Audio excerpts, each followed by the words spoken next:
बहुत समय पहले एक जादुई जंगल था जहां हर जीव हंसी खुशी रहता था। इस जंगल में परी जुड़वा बहनें रहती थीं। उनका नाम था झिलमिल और चमचम। ये दोनों परी अपनी चमकती रोशनी और मदद करने की आदत के लिए जानी जाती थीं। इसी जंगल में एक विशाल हाथी भी रहता था जिसका नाम था गजराज। गजराज बहुत समझदार और शक्तिशाली था। वह जंगल के सभी जानवरों का नेता था। उसके साथ दो चिड़ियां भी रहती थीं, चहकू और महकू। और महकू अपने मीठे गाने के लिए मशहूर थी। जंगल के पास एक चालाक लोमड़ी भी रहती थी जिसका नाम था फॉक्सी। फॉक्सी हमेशा अपने दिमाग से हर मुश्किल को हल कर लेती थी। कहानी की शुरुआत। एक दिन जादुई जंगल में अजीब सी हलचल मच गई। जंगल की जादुई झील जिसमें से सभी जीव पानी पीते थे अचानक सूखने लगी। सारे जानवर घबरा गए। गजराज ने झिलमिल और चमचम से मदद मांगी। परी बहनों ने अपनी जादुई किताब खोली और पता लगाया कि झील के पानी को एक बुरी जादूगरनी ने अपने महल में कैद कर लिया है। रोमांचक सफर। पानी को वापस लाने के लिए सभी ने मिलकर योजना बनाई। गजराज ने कहा, मैं अपनी ताकत से किसी भी बाधा को तोड़ दूंगा। चहको ने कहा, मैं अपने तेज उड़ने की ताकत से जादूगरनी के महल का पता लगाऊंगी। महकू बोली, मैं अपने गीतों से जादूगरनी को विचलित कर दूंगी। फॉक्सी ने कहा, मैं चालाकी से जादूगरनी के जाल को तोड़ दूंगी। सभी मिलकर जादूगरनी के महल पहुंचे। चहकू ने महल का रास्ता दिखाया।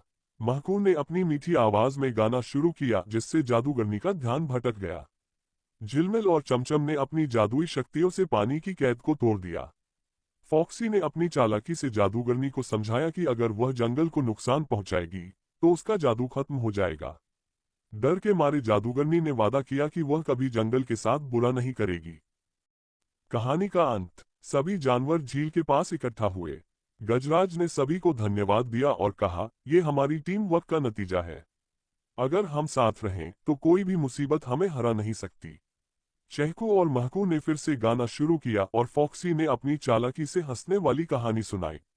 झिलमिल और चमचम ने अपने जादू से जंगल को और खूबसूरत बना दिया।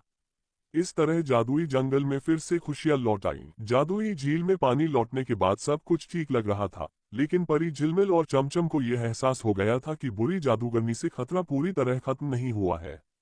उन्होंने अपनी जादुई किताब में एक चेतावनी पढ़ी, अगर जंगल के पेड़ों का जादू खत्म हुआ तो झील फिर से सूख जाएगी। उन्होंने गजराज, चहकू, महकू और फॉक्सी को इस बारे में बताया। सभी ने मिलकर तय किया कि जंगल की रक्षा के लिए एक नया प्लान बनाना होगा। झिलमिल और चमचम ने अपनी जादुई शक्तियों से पूरे जंगल को देखा। उन्हें पता चला कि जादूगरनी ने जंगल के सबसे पुराने और जादुई पेड़ कल्पवृक्ष को निशाना बनाया है। ये पेड़ जंगल की सारी जादुई ऊर्जा का स्रोत था। अगर जादूगरनी ने इस पेड़ को खत्म कर दिया तो पूरा जंगल तबाह हो जाएगा। गजराज ने सबको दिलासा देते हुए कहा, हमें तुरंत कल्पवृक्ष की ओर जाना होगा और उसे बचाना होगा। मैं अपनी ताकत से उसकी रक्षा करूंगा।